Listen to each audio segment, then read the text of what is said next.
I'm trucking on, and I'm trucking on. Move her on down the line, another town will do me fine. I'm trucking on, I'm trucking on. Howdy, friends, and welcome to Truckin' On. I'm your host, Ward Richmond. I really appreciate you tuning in today, and I hope you enjoy the show. Craig Powell, my brother from another mother. Wardo Richmond. How are you, buddy? Your mom's right down the road. Oh, she'll be here any minute. We just took her on the boat with us. We did. That was fun. Yeah. Thanks for joining me today on Truckin' On. Happy to be here. Right when I started my podcast, I think I called you first and said, you got to be on my podcast. I remember. I'm a much better podcaster after 8 months. Yeah. So you're in luck. Good. I wanted to wait till you were broken in a little bit. Yeah.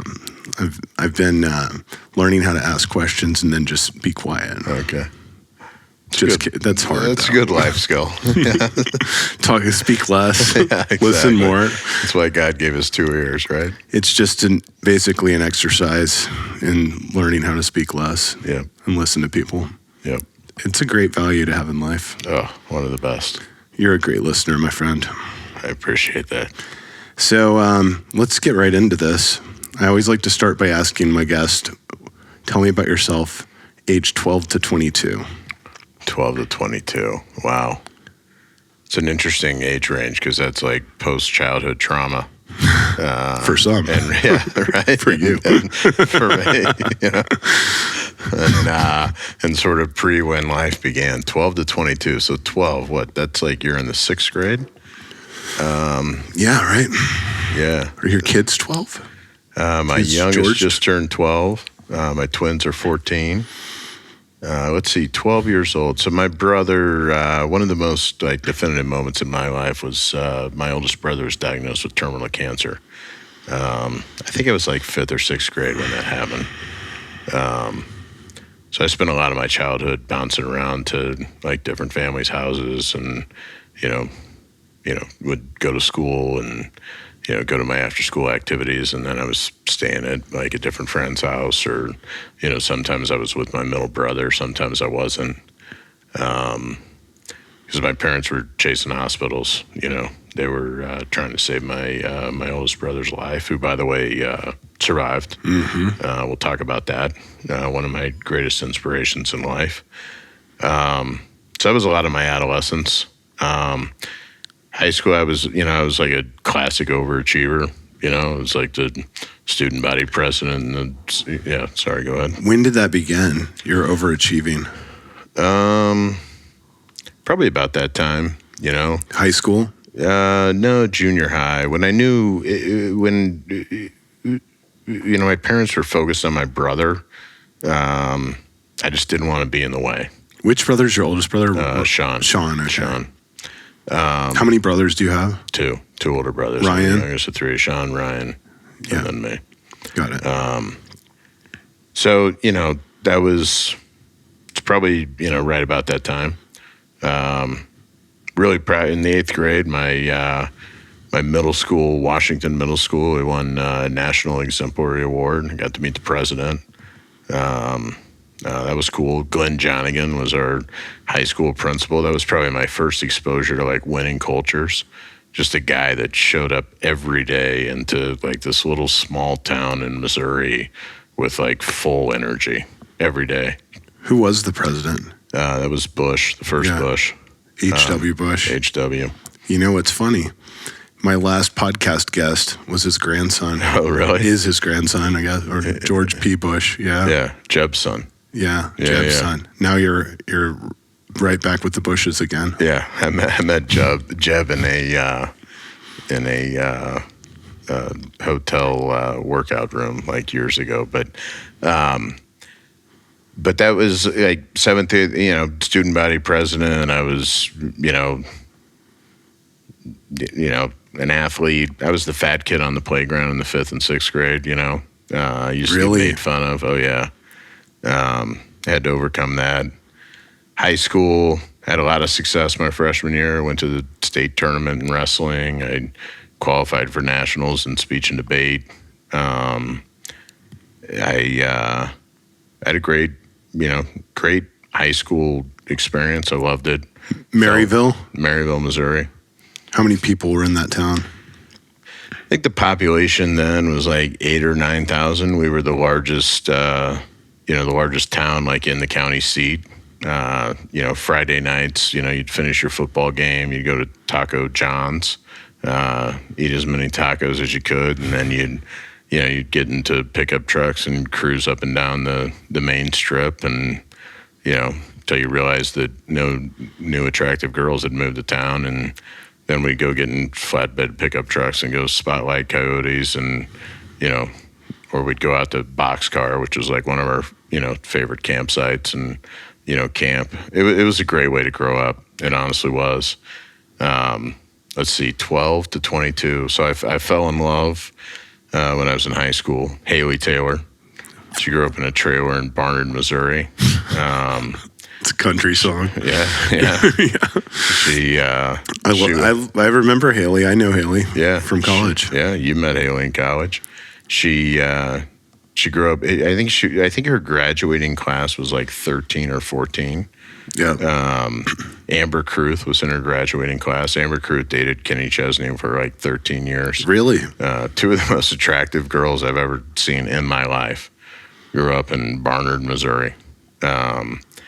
Really good people.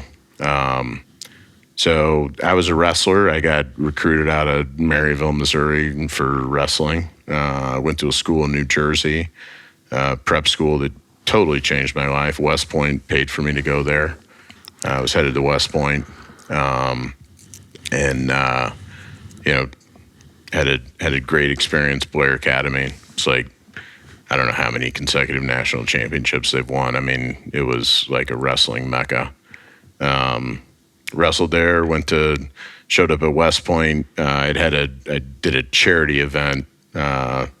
At the end of my season, I was wrestling a community college kid. He was like 33. I don't know, how old are you when you graduate? 18. Like 18 or something, Yeah. And it's like a charity event. It's supposed to be like low key, right? And I was kind of beating this guy, and he sort of took it to the next level, and he ripped my shoulder out of my socket. Ended up having to have surgery by the West Point doctors. I showed up to my R day, which is West Point's receiving day. At the time, I could move my shoulder to like about here, my arm to about there. Went through that process, shaved head, everything. I get to the physical part, and they, failed me on my Really? on my physical. Walked back out in the parking lot. I'm like, what the fuck am I going to do now? And I ended up at Brown University, which is where you and I met. School I'd never heard of. Same. Thought it was a color. I thought it was in Cleveland. Yeah. Right. Might as well have been. Went to school, loved it, met, amazing people like yourself and so many other amazing people. Wrestled there all 5 years, and then I did a short stint on Wall Street. I went out to San Francisco, and We have to go back to Brown. yeah, for sure. When I met you at Brown, you said, I'm a small town boy with a big city attitude. Is that what I said? I think you might have said that. I probably said a lot of things, but We were in Yeah. the fraternity together. we were. You were, you were pretty much an overachiever your whole time at Brown as well. You were involved in all kinds of things. Because you did wrestle, and you were the captain of the wrestling team, Yeah. I presume. And you did, I feel like you're involved in so many things, right? Yeah, I've always, Well, I'm trying to think what else. I was like in student government. I did a little bit of theater. Did you? Yeah. I can see you being on the silver screen. Actually, now that you say Yeah, that, yeah. I wish I had known. I didn't do I theater. think my at Brown. face is made for radio, but yeah, I've never fit into a box, and I think this from our days at Brown. I was always really good friends with the people that sort of led their like little clique. But I never really fit into any particular clique. I feel like, you and I really bonded over that when we were in school in particular. We found each other after both kind of living that same life for 4 years. Yeah. We really became close junior end of junior year, senior year. Yeah. Yeah. And that, I've always been that way. When I was in high school, I was the thick neck kid that was on the wrestling team that carried a briefcase to school because I was on the speech and debate team and, in theater. And, I hung out with the kids that had trench coats on and, they were like the goth kids. And, my jockey friends were like, oh, well, and by the way, those kids were so fucking smart and so witty. And they were like Dead C students because school was like so beneath them. They're like some of the funniest, wittiest, like best people on the planet. And then I had my jockey friends, and they were they were in their own way. Like it was so respectful, like how much they dedicated themselves to their sports and their commitment. And I've just always in life appreciated people for where they are and what they're trying to do. And anytime I feel like a positive energy, I want to be a part of that. Yeah. So that was like 12 to 22. That's like, it's kind of fascinating, that age range word, because like, my life wasn't that interesting in that phase other than really just wanting to not be a burden for my parents. Like I watched them struggle with my brother, and it was, I didn't want to be in the way. Yeah. Wow. I've known you. You've been one of my best friends for a long time. I don't think we've ever even had that conversation. We've had some deep conversations. Yeah. I can't imagine what that's like. So you definitely were not. And I mean, yeah, you said it's pretty boring from 12 to 22, except for you accomplished so much during that time frame. So it's absolutely amazing, more than most people do. And you took things to the next level, dude. I'm glad I know you. Where do you get all your quotes from? You told me, like, you see your friends, you see yourself. That's a Craig Powell quote that I use all the time. Show me your friends, I'll show you your future. That's it. Yeah, I say it to my kids I all the time. misquote you all the time. Yeah, that's all right. Same.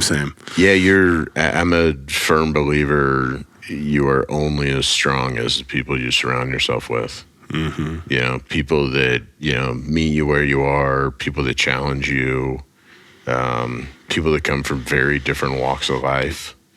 I think understanding someone's soul and their heart and who they are as a person is so critical. I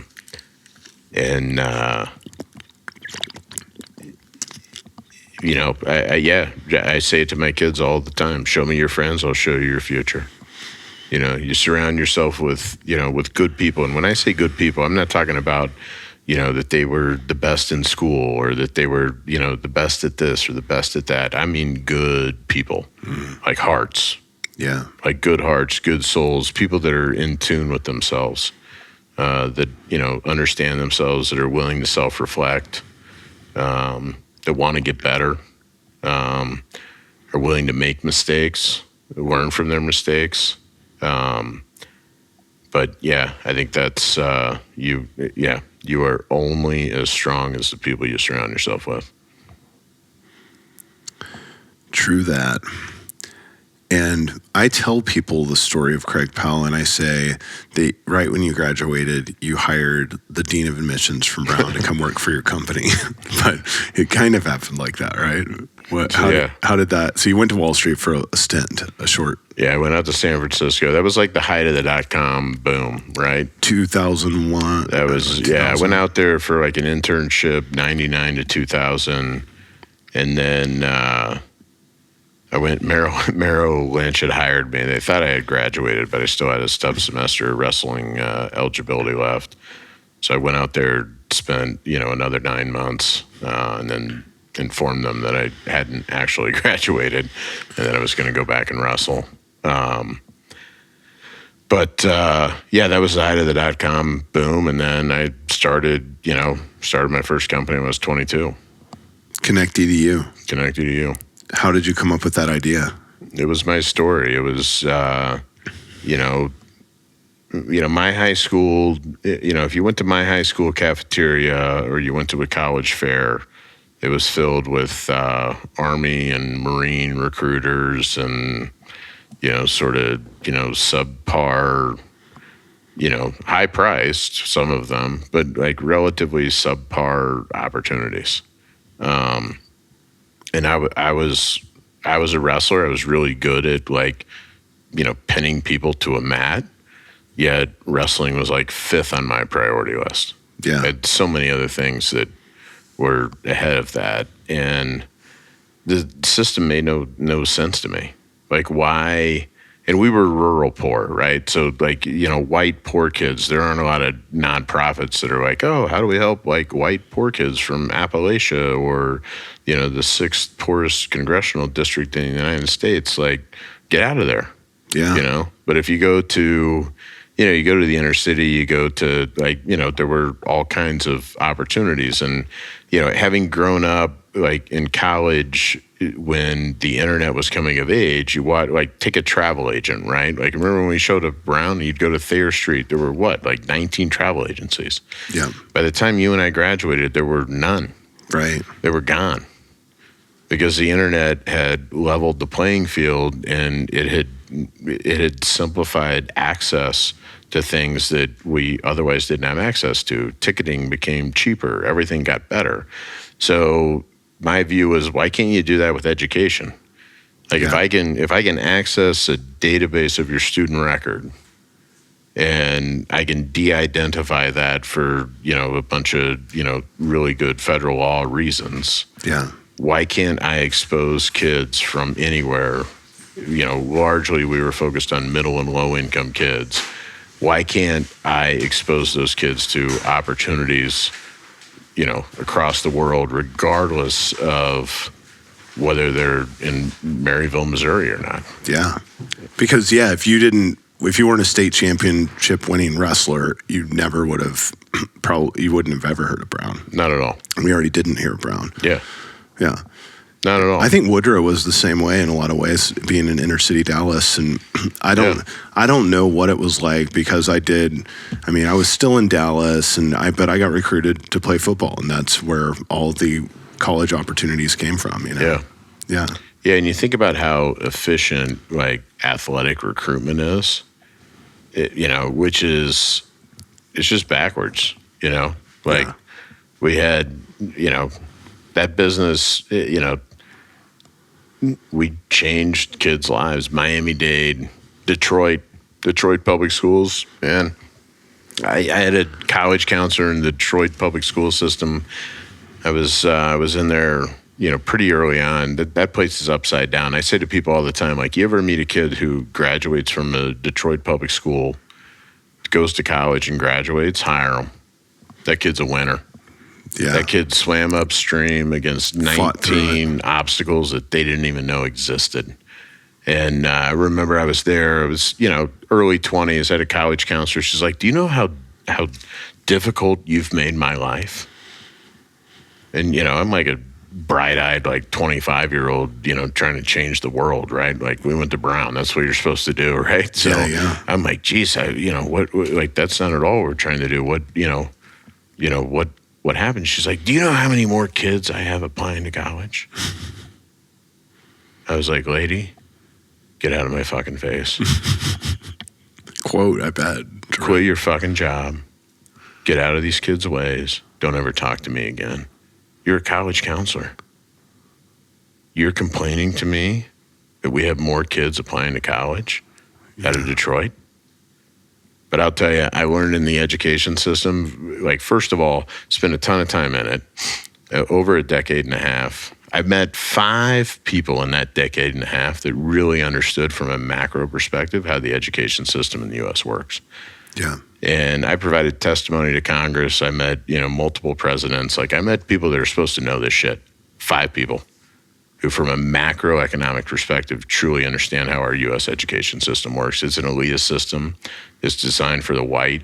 It's designed for privilege. And the system's fucked up.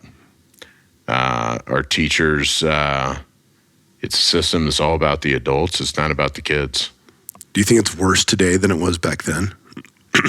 I think it's in the same cesspool, but yeah, I do. I think it's worse. I think COVID, I think COVID set generations of kids that were already playing from behind, even further behind. Yeah. And we did it over a teachers union. I mean, the largest contributor to the Democratic Party is the teachers union, and the second largest contributor to the Republican Party is the teachers union. And until, until the in the parent populace, like I saw this in like Massachusetts, like, we voted down charter schools. Charter schools are the best thing for inner city kids and access. Right. There's tons of them in Dallas. And you know what happens with a charter school? If they don't drive outcomes, they shut them. They close them. Yeah. You have to be, you have more qualifications to be a hairdresser in Massachusetts than you do to be a teacher. But we lost the charter school movement in Massachusetts over a bunch of rich, white, wealthy suburbs. Because like towns like Why? the one, What's the downside? because the parents think because they went to school they know they know what it means. They don't. There's a whole system in place. Like you don't. Like, I get it. I went to school. You went to school. We all went to school. We went to college. No. You really have to study and understand the problem. Yeah. But most don't. Then you show up and you're dropping your kid off at elementary school, and the teachers union sitting out there saying, anti-charter school, they're going to take money away from your kids. They're going to take money away from your kids. We're talking places like Weston and Wellesley, Massachusetts. The average HHI in those towns is like $125,000, $140,000. The average HHI in the U.S. is like $45,000. Wow. And those are the towns that voted them down. Let me tell you where charter schools aren't going. To Wellesley or Weston, Massachusetts. They don't need them. No, but I think it's like 17% of the seventh graders in a Boston public school system will graduate from college. Yeah. So, you know what, Wellesley and Weston, you know what problem you really should be concerned about? Because it's like, you don't want it in your front yard, but it's about to be in your backyard. You better make sure those kids graduate, because you can choose what public good you want to support. Yeah. You can either educate or you can pay for it down the Rhine. But I got so jaded on the U.S. education system. It's also like even like stupid shit, like simple stuff. Like, people aren't willing to like break rules. Like, when else in your life do you sit in a room of people the same age? Never. So if I learn fractions faster than you do, why are we in the same room? Yeah. Shouldn't I be in the room with the other kids that learn fractions at the rate that I learn fractions? Or you learn reading comprehension? But we have this, we have such a broken, mindset that we're going to, you're 5, so we're going to put you with all the other 5-year-olds. Oh, you're 6, so we're going to put you with all the other 6-year-olds. It's the only time in your life you'll be in a place that's based off your age, not your competency. How about the fact that they don't teach actual life skills like read the book How to Win Friends and Influence People, or public speaking, or You know where he's from, by the way? Maryville, Missouri. Maryville, Missouri. Oh, shit, I just guessed. Dale Carnegie is from Maryville, Missouri. Doesn't surprise me. You might be his reincarnate. How to Win Friends and Influence People. And you know what's funny? I don't think very many people from Maryville even know that. Well, every school, like, you know, every school should force kids to read that book and teach a whole class on that book for freshman year of high school. How about in college? I mean, you and I graduated from an Ivy League institution. Anyone teach you what a 401k was? Yeah. What about how to file for taxes? Anyone teach you how taxes work? No, I still don't know. I just hired my accountant. I have no idea. No one ever taught me. Yeah. When I made my first amount of money, I've been 1099 basically since I was 22, you know, and so when I made my first chunk of money, I was like, I got to go pay like half of what I earned basically to the IRS. Like, what? Nobody told me this shit. Like, nobody told me. My dad did, but I didn't listen to him too much back in my 20s. Yeah, I know. He kind of told me, but yeah, they don't teach this shit in school. Wealth management, like, hey, just start investing like 5% of every paycheck you get into a 401k. Yeah, 401k. Like I teach the 401k, you know, orientation at every business I've run. Yeah. And you know, it's so funny because you get these like 20 somethings in, and they're smart and they're from really great universities and they're like highly capable, and they have this bravado, you know, which is natural, or like, you know, natural ego that somehow they're supposed to know what a 401k is.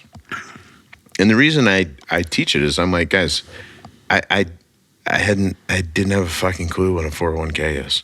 Pause. What is a 401k? It's a savings plan. It's basically a tax-free savings plan for retirement. Yeah. And you can pull it out. I think it's post 65, and you know, it's compounding interest, and it's one of the best savings vehicles you can possibly participate in. And so I have my own 401k, which was really complex to like set up through my accountant and my wealth manager and all of this stuff because I'm a 1099. I've never worked for a company really. At a company, it's not that complicated. So at a company, you go there. Is it like an option? Yeah, it's an option. They just give it to you. You determine what percentage of your like take-home pay you want to contribute to your 401k. Yeah. And then there are all kinds of rules, you know, inside a company relative to participation. So you can't be disproportionate with like only your senior executives participating, but not the rest of like your team. Like you got to get everybody to participate. Yeah. So yeah, I mean, they need to teach that shit in school is the point. Yeah, exactly. The broader point is like you know, these are basic life skills. Yeah. They don't teach it. Okay. So you told me about your idea. Now, how did you learn how did you figure out how to go get investors and start your own company when you were 22 years old? What did you do in revenue from year one to when you exited Connected EU? So Connected just EU, to give people a feel. Yeah. I mean, Connected EU, I started $0. Yeah. Right. So I had started a company when I was an undergrad called Ivy Tutors. And that gave me like some orientation. That was when the Bush administration was rolling out subsidies for, you know, after school education for kids from low and middle income environments. So I had some orientation to it. But we started at $0 when I got fired from that business, by the way. It's a great story. Yeah, I want to talk about it. We were at like $27 million of ARR going to like, you know, 35. How old were you when you exited? When you got fired? When I got fired, I was like 33 or 34. 12 years, basically. Yeah.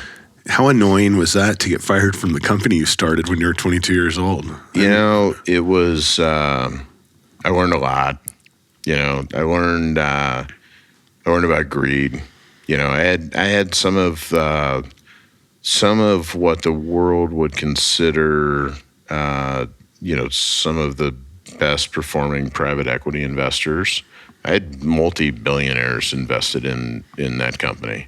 It was funny. They would always say to me, they're like, you're intimidating. I'm like, I'm fucking 22 years old from a cornfield in Missouri. Like, the fuck are you talking about?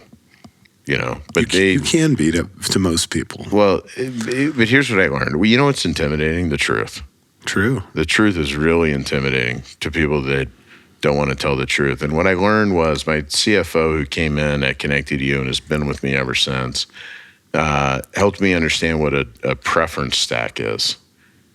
So these investors who, they were like, oh, Craig, we're like your New England family. They would use words like, we love you. They would say that to me. Yeah. Dude, they were trying to make money off of me. And my CFO came in and explained to me what the preference stack was. My team had to be in the top 1% of all-time investment returns before they started to get paid. Not paid, before they started to get paid.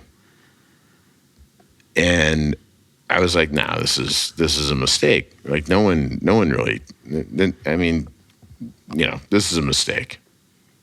And so I brought that, to my board. And, all my, New England family, the people who loved me, like, got squeamish. Yeah. And I was like, what? Like, first of all, we started this thing from fucking scratch. Second of all, we started this thing to go change young people's lives. All right. Third of all, you're all fucking billionaires. So shut the fuck up. Yeah. But the level of greed and douchebaggery, like if I ever run for public office, like part of my platform would be a douchebag tax. Like, I think there should be a douchebag tax. These guys would all fall into that douchebag tax. But I basically got to a place, I had a really great friend who ultimately we bought the business together.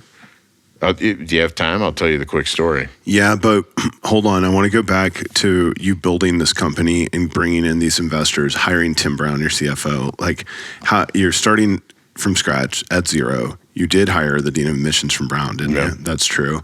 So how did you start hiring people when you start at zero? How did you get your first amount of money to start hiring people right out of college and figure that out? I mean, I had a vision for what I thought it could be. Yeah. And I sold people on. Who was your first sell? Guys I had worked for my summer of my sophomore year. This guy, John Burke, Dave Murdoch, longer story. These guys, they bought me my first suit. These guys are great. These are great dudes. Yeah. I'll tell you real quick, the way my relationship forged with them, my dad wanted me to go home and work highway construction that summer so I could make $17 an hour. I'm like, Dad, I didn't go to Brown to go work highway construction. Right. I'm going to go work in investment banking jobs. So I got a job in Chicago. My dad didn't give me any money. I was on my own. I remember I was standing at the Flying J's truck stop on I-80 in Cedar Rapids. I had my first USA credit card, which had a $500, credit limit. Gas tank was like $30. I was pretty sure I only had $18 left on the credit limit. I remember like sliding it in there, like hoping that it would and in my head, like thinking through, like, what the fuck am I going to do if this thing doesn't, go through? Yeah. Anyhow, it goes through. I stayed in a garden apartment across the street from Cabrini Green. I had every penny penciled out. What I didn't realize was I wasn't going to get my first paycheck because you got to go through like the HR process. So I wasn't going to get my first paycheck until like week 3. Yeah. I hadn't really figured that out. And I only had like 20 hours, so I'm like eking it out. I get my first paycheck. Now, one of the things that was fascinating was that if I worked weekends there, you got time and a half. And I went in one weekend because I had a project that they had given me, and I worked from 8 a.m. to 10 a.m. And that's what I had put on my timesheet. But they paid me 8 a.m. to 10 p.m. time and a half. Yeah. So when I got my paycheck, I knew it was off because I had I'd penciled all this shit out. And so I get my paycheck and I go to, her nickname was Queenie. Her name was Allison. I go to Allison, who happened to sit, we were on a trading desk. It was John Burke, Dave Murdoch, and Allison. And I sat right here. And I was like, hey, Allison, like I got overpaid. Like they paid me time and a half for 8 to 10 p.m., not 8 to 10 a.m. They never corrected it. I think they knew that I was there from 8 to 10 a.m. I think they kicked me like the extra cash. Yeah. John Burke and Dave Murdoch both were like, that was a definitive moment in them understanding who I was and what I was all about. And when I went, I was working at a private equity shop at the time when I was like, listen, I can't sit in a cubicle. I don't want to do this. 9/11 had happened. I thought about, going back into the military. I had a bunch of buddies that were in the Middle East at the time. They were Navy SEALs. They were like, don't do it, Craig. By the time you get through this whole process, this will be over. They were wrong. But I was like, I can't sit in a cubicle and just make people money. Yeah. Like money's not my number one core value. That's not what I wanted to do.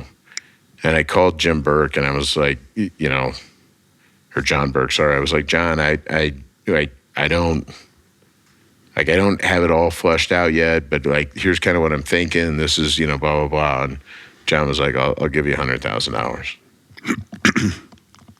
Boom. Like, that was literally, Ward. Like, I didn't even have a business plan. Yeah. But I will tell you, the reason why he gave me $100,000 goes back to he knew who I was. Yeah. He knew who I was. He knew what I was all about. And then Dave Murdoch was like, I'll give you $100,000. And these were like, you think about people in your life that just, $100,000 when you're 22 years old. That's a shit ton of fucking money. That's a shit ton of money now. And you're trying to like get a company off the ground and people are just blindly, no business plan. I didn't have a pitch deck. Like, but that's Craig Powelled them. That's how it started. Yeah, that's amazing. And then who was your first hire? Matt Salcone. Well, yeah. Remember Matty? Matt? Yeah, I just talked to him recently. Yeah. He's trying to get me to buy a Airbnb in Costa Rica with him. I was just in Costa Rica, and Matt Salcone was like on my brain the entire time. He's been living there half the time. Yeah. Side note, do you know that probably smarter than both of us, but when he was working with you at Connect EDU, my band, Slick 57, toured through Providence. He got in your bus. He quit his job. Yeah, he quit. Yeah, I remember working for you. We went to the Salvation Army. Yeah. He threw all of his shit in the dumpster there. He had like one backpack, and he jumped in the van with us, toured down the whole East Coast, back to Dallas. Then I dropped him at the Greyhound bus station. He took the Greyhound to Florida, arrived in Costa Rica with, I think, $100. Yep. And randomly met a guy on a bus and worked on his farm for like a year. And then he's been living in Costa Rica half the time for the last 20 years. So, Matt Salcone. What a great first hire. Yeah. He was, and you know what? If I could find 1,000 Matt Salcones, like the world would be a better place. Hell yeah. We got to get together with him soon. Sure. So yeah, and then how'd you find Tim Brown? Because I know Tim, and he's an incredible CFO, and you guys had such a storied past together of success. How did you find him? Tim found me, to be honest with you. I spoke at a conference, and Tim heard me speak and came up to me afterwards, and we totally hit it off. Remember Duncan Wellstead? Oh yeah, I just did a deal repping his company Verily actually in Dallas. We did their one of their regional HQs for him. Yeah, so Duncan worked at the firm where Tim was at the time. But Tim and I tried to figure out a way to work together. He tried to buy Connect EDU a couple times. Mm-hmm. Didn't make sense. And then we ultimately, Connect EDU bought a business from his firm. And I negotiated that we would buy that business, but as a part of the deal, Tim had to come along with it. Yeah. And Tim came along, and he's one of the most trusted people in my life. Tim is a heart of gold. Yeah. So just to keep this moving, and I don't want to limit it, but if we can just put a cap on it with the greedy douchebags kicked you out of the company that you built from ground up, and Dude, they bankrupted that business in 53 weeks. Yeah, in 53 weeks. They took it from $27 million of revenue to 13. Yeah. They had an offer of $40 million for 60% 2 weeks after they fired me under the condition that I came back and they cleaned the board up. They said no. They had an offer that following November of $40 million for 60%. They said no. And I partnered with that same buyer at the 56th week, and we bought it out of bankruptcy for $750,000 and just sold it for, over close to $75 million a couple of years ago. It'll be the best returning investment for that fund of all time. But that's where ego and greed and you just people get in their own way. Yeah, it's unfortunate. It is unfortunate. So then began Modus. Yep. And you tell me the story. You tell it better than I do. Yeah. So when I knew I was getting frustrated with my board, I had been advising a founder of a business called Corporate Reimbursement Services, which you can't say without yawning. And he wanted to sell that business, and myself and two other guys were kind of advising him. And I figured if I was going to advise him, I really needed to understand the business. So I sort of peeled back the onion, and I got to a place where I was like, look, I knew I was. Part of this is why I was also very confident in telling the Connected You board to go fuck themselves, because I knew I had a place for my team, right?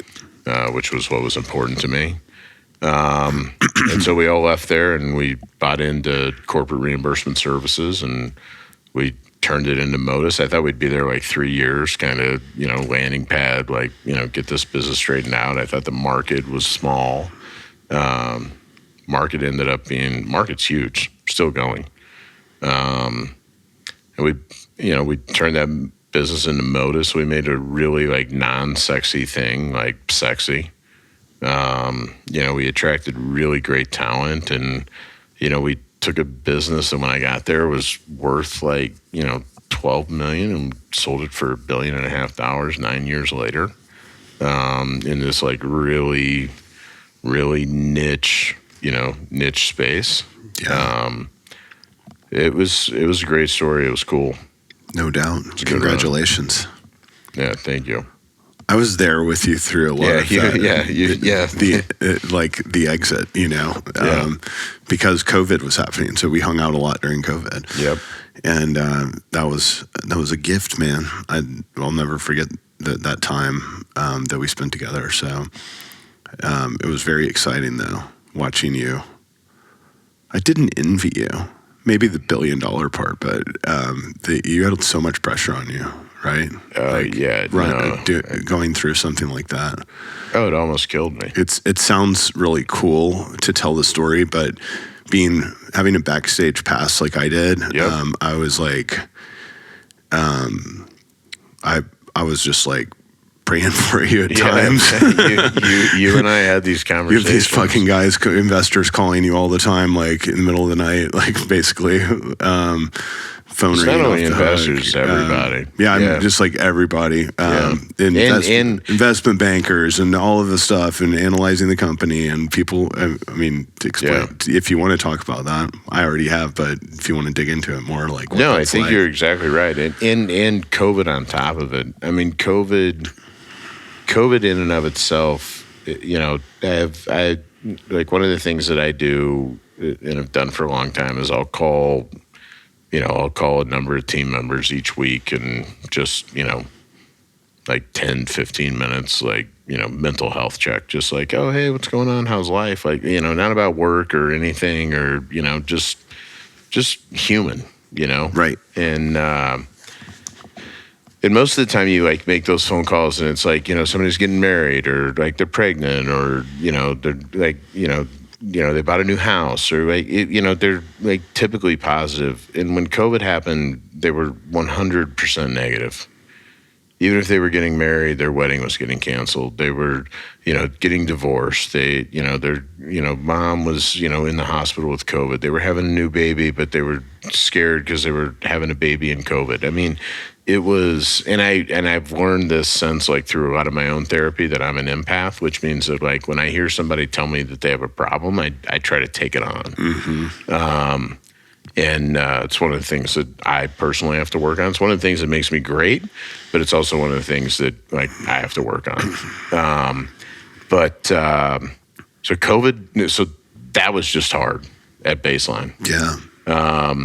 And then we're going through a sale process. I mean, this is a business that the largest revenue line for this company was reimbursing people who drove for work. All right. Yeah. So think about that. So I'm in Japan in February, pre-COVID. This is when, like, the cruise ship was, like, off the coast in San Francisco. I'm going over to, this, like, banker thing in Tokyo, and then I was going to go skiing. And my dad's calling me. He's like, do you really think you should go, like, COVID? And in the United States at that time, no one knew how to spell pandemic. No. Like, and so I go over to Japan, and I'm in the Western Hotel, and the Western Hotel is, like, all buzz, normal. But we were, like, we were set up for all these, like, fancy, like, sushi dinners that were, like, only like the most elite of Tokyo go here, blah, blah, blah. And we'd walk into these places, and most of them were pretty small, but we'd walk into them and no one was fucking there except for us. And I'm like, this is weird. And that's after, like, landing at the airport, where you, like, walk off the plane and you're like, the quarantine section, it's not like a pop-up tent. It was, like, designed when they built the airport. They were like, oh, yeah, we're going to need a quarantine section. Right. You go to, like, Tokyo's version of Fifth Avenue, and there's, like, every seventh store is, like, a designer mask store. So, like, my brain starts, like, popping on, like, maybe they know something here we don't know. I get on my plane to go back home. My plane was at, like, 25% capacity flying back. I get back. It was my now ex-wife's, like, 40th birthday party. We throw the 40th birthday party. That was, like, early March, and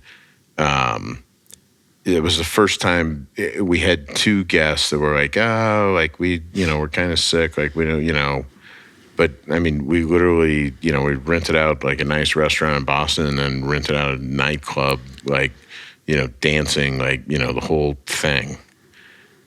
And then that Friday, I was in Nashville, and I get a phone call from my head of HR that one of our younger employees had gone out to lunch with another younger employee at, one of the other offices in our building, or companies in our building, and that they had an all-company announcement they had a COVID case. And I was like, Kristen, tell all of our people to stay home. And I remember that was that Friday. I flew to Turks and Caicos for Mandy's 40th for her and I left it early. One, because I knew my marriage was over, but two, and I didn't want to be there, but two, I also, like, my stomach hurt. I had been running this business that was, like, skyrocketing, right? First business I get fired from. We, like, dig it out, like, we make it work, but it's, like, its own story. This business is, like, this thing's a fucking rocket ship. But its fundamental product line was reimbursing people who drive for work. Mobility was fucking critical to the foundation of the business. And if you had asked me, like, 9 months, 12 months prior, like, like, what macro externality could, like, possibly adversely impact this business, global pandemic was not on my fucking list. Right? So my fucking stomach hurt. And at the time, we had a business under agreement. We were supposed to be buying this company that was in the travel audit space.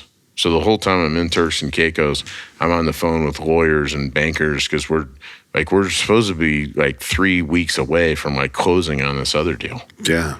I was like, I gotta get out of here. I gotta get home. Like, I need quiet space. I want to go meditate and just like be in my thoughts for a little bit. Yeah. And I came out of my thoughts and I killed that deal. Everyone hated me, yelled at me. Remember, COVID in the U.S. was supposed to be 2 weeks. Remember that? We were all going to go home, put puzzles together. It was in Texas, actually. Well, that was like the global view. It was like, oh, it's like 2-3 weeks. We'll all stay home and blah, blah, blah. Yeah. I was a CEO in 2008. I had the head of economics for Goldman Sachs telling me it's like, going to be a 2 week, sharp V. Then they went from like sharp V to a W. And I'm like, here's what I know. You don't know what the fuck you're talking about. Nobody knows. But here's what I know. I know that I'm responsible for several hundred employees'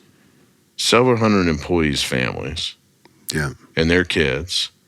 And I also know that at the end of the day, everyone who wants to give me all the advice and tell me everything, you want to know whose neck they'll cut off? Who they'll blame when it doesn't go well? The CEO. Yeah.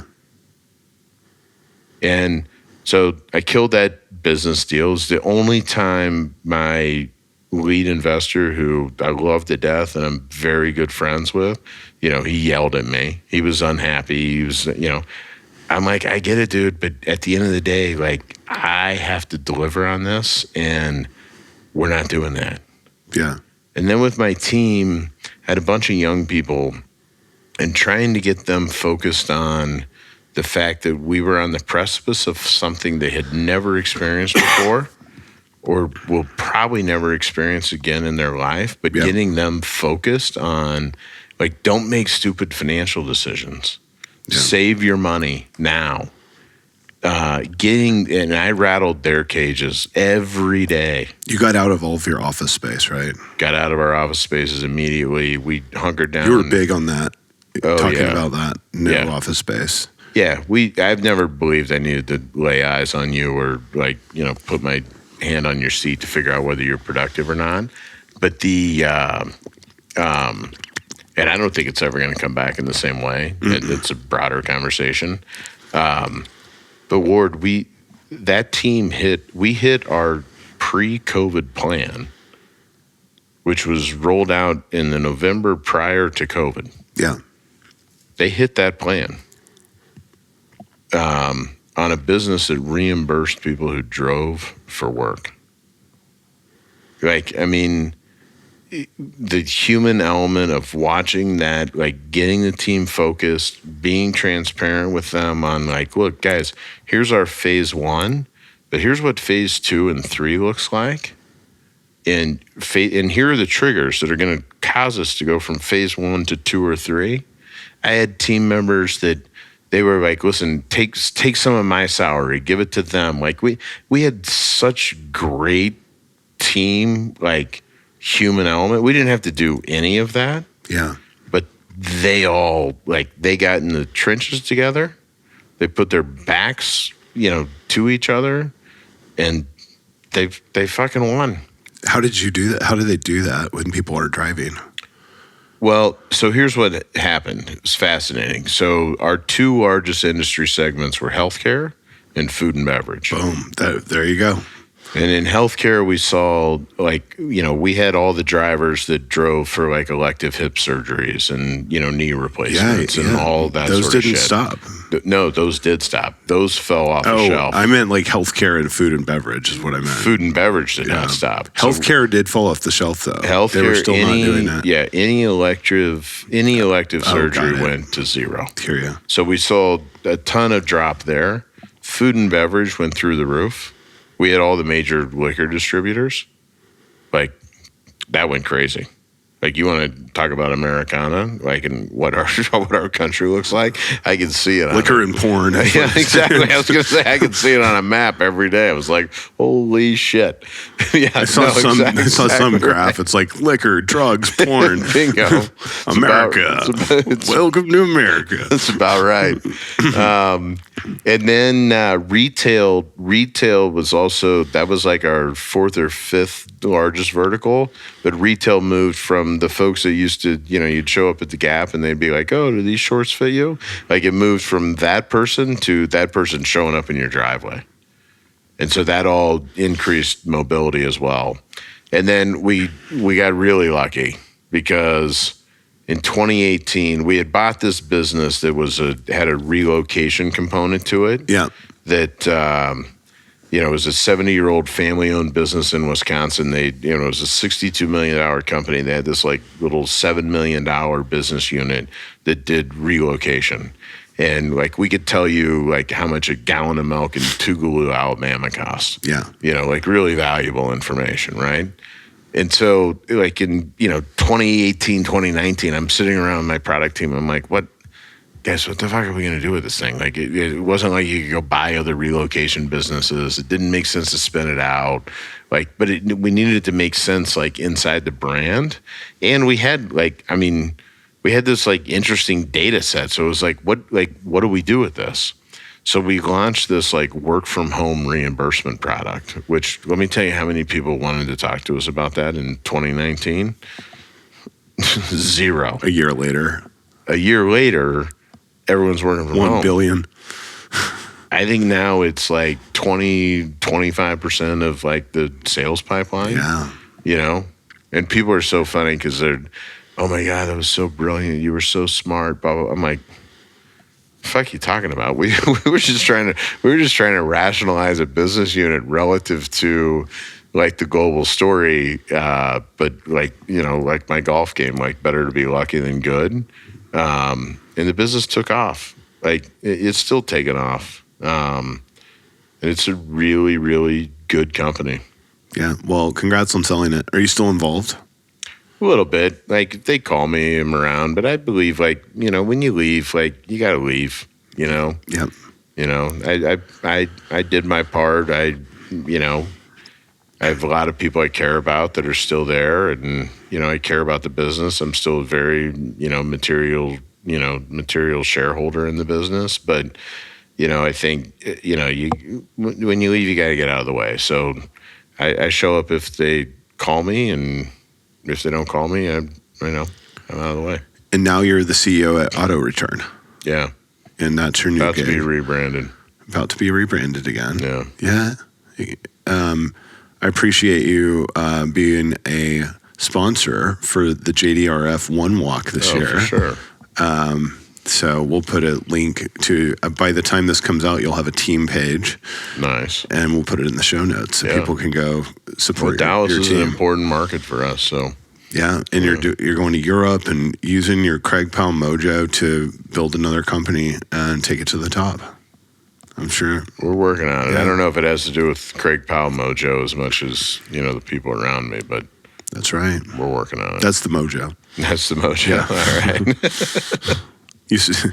You see your friends, you see yourself. Someone once told me that, or something like that.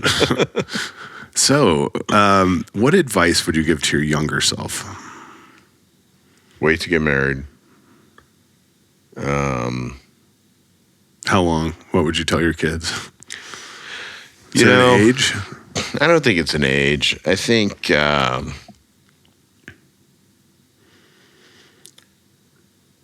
I think understanding yourself, is really important. Yeah. And I think it's really hard, like in your 20s and your 30s, mostly in your 20s. Like I didn't really have a 20s, right? Like, it's one of the regrets I have. Like people ask me, like, what would you do different? I wouldn't have started a company at age 22. It's a lot. Yeah, it was a lot. Like I didn't have my 20s, like you guys were all, you're out in New York and like, I couldn't do that, So I would have waited. I toured the world in a rock band. Is what I wasn't in New York. Yeah, I played a couple shows. Our other buddies were in New York. They were in New York. And they all got laid off because of 9/11 and went to Europe. They would come over to Europe. Yeah, they were living life. I was I was being a grown up, like probably too young. You were very rich compared to me when we were in our 20s. Yeah. And now. Wasn't that hard in our 20s. How much do you pay yourself at Connect EDU? So one time we were at a bachelor party, and I was like, "What you doing over there, CEO?" I was an associate. Because I started my career in real estate when we were 27. And you'd been CEO of the company for 5 years, so it was fascinating. But that's a good point too, because you get caught up in all that shit that doesn't matter. Like that's the one thing I would say to my younger self is like, you know what? Like, wait. Yeah. Just wait. Experience life a little bit. That's what I told my dad when I was 22. It's like, I'm just gonna wait, Dad. Yeah. He didn't agree.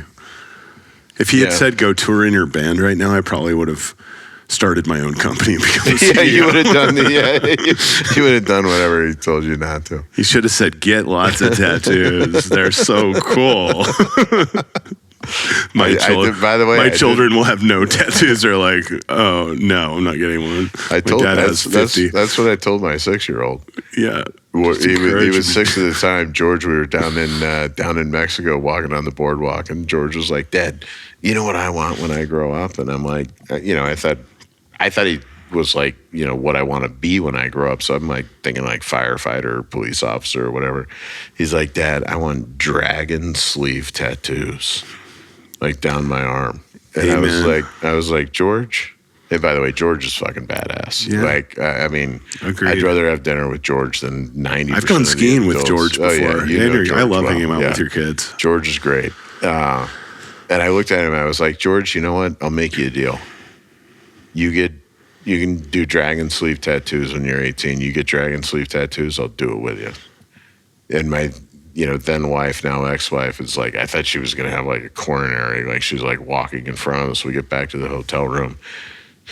We get in our room to like get out of our bathing suits or whatever. And she's like, what are you doing encouraging our son to get like dragon sleeve tattoos, blah, blah, blah.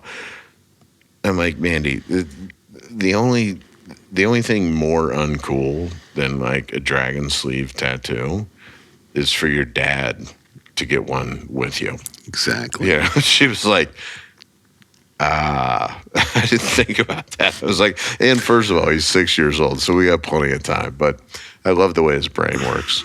I hope he does it, and you have to live by your word. I'll do it for sure. I got a guy. Perfect. Okay, what else was I going to ask you? I got to go to my notes over here. What a fun conversation this has been. You're dropping knowledge left and right. I'm learning so much new stuff about you. Yeah. What would you say the greatest obstacle is that you've ever had to overcome? And that doesn't have to just be business either. Yeah. But what comes to mind? I think believing in yourself. I think that's like, I think that's one of the most fundamental obstacles. I learned it in wrestling. Like people, when you're, I was up the lake. This is relevant. I was up the lake July 4th at a house guys I grew up in high school with, and one of them was a classmate of mine. He was like a lightweight on the wrestling team. We were freshmen, and he told my kids this story. I didn't even remember it. Mm-hmm. But he told my kids this story about how, because I had like baby fat. I wrestled 189 pounds in high school as a freshman. I think I wrestled the 180-pound weight class from the 5th grade through my 5th year of college, right? Yeah. So, and he told this story about how, like, I wrestled this guy, Mike Didell, who was a senior. I was a freshman. Mike he played in the NFL for a couple of years. He was like this, like, totally jacked, like, African-American dude. And, we weigh in, and And it was funny listening to Tyler's like perspective on this, because my wrestling coach, who I'd wrestled since I was 5, was like, "Oh, I'm going to bump Craig up to wrestle, this like senior." It was one I lost 15 matches in high school. It was one of the matches I lost, but I lost like 9-8, and it was fascinating. Like listening to Tyler.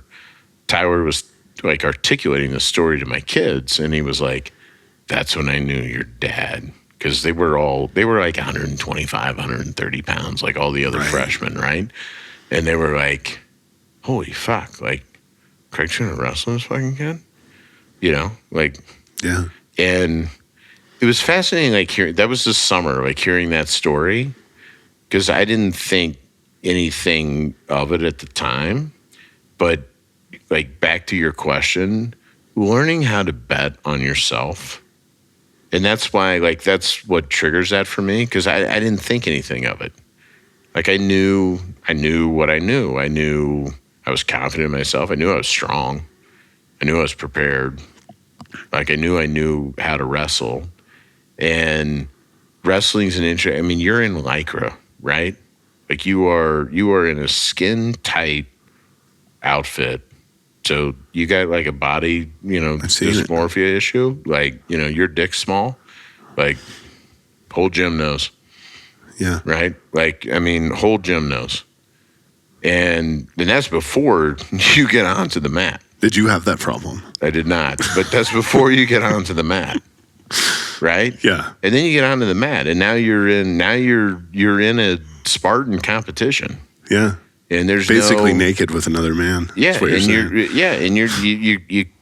can't blame the offense or the defense, or like it is as fucking individual as it comes. It is. But the most important thing, I've always believed in myself, and what has allowed me to believe in myself is I